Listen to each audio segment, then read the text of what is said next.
Depuis plusieurs mois, vous le savez, il y a eu des mouvements de libération de la parole qui ont fait surgir des témoignages qui visent des responsables politiques.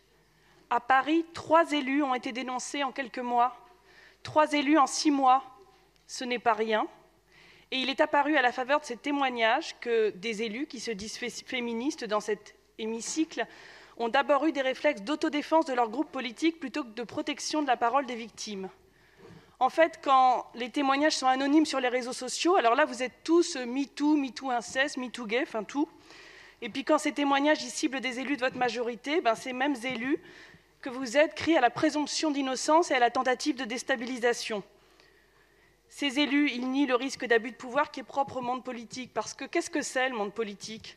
C'est un monde avec d'un côté des élus qui ont entre leurs mains l'attribution de logements sociaux, l'attribution de places en crèche, des emplois municipaux, un pouvoir d'intervention au plus haut niveau de l'État, et puis de l'autre côté, des personnes en très grande fragilité, ce sont des femmes ou des hommes immigrés en situation irrégulière, ce sont des mineurs, ce sont des personnes qui ont déjà été victimes d'agressions, d'humiliations. Alors souvent, ces victimes qui sont confrontées dans les violences sexuelles qui concernent les élus, elles n'ont pas été coincées contre un mur, elles n'ont pas hurlé, elles ne se sont pas débattues, mais la contrainte était là, le rapport de domination était là, la violence était là. Alors, Madame la maire, chers collègues, il est flagrant que le monde politique refuse de faire son examen de conscience sur la question des violences sexuelles. Il est flagrant que vous n'avez pas su le faire dans cet hémicycle.